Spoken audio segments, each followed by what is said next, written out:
శ్రీరామచంద్ర కోసలేంద్ర నీ చరితమే పావనం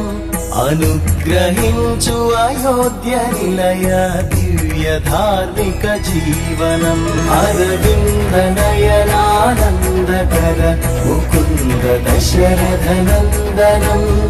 ఉడమికే ఆదర్శము పురుషోత్తమాభివందనం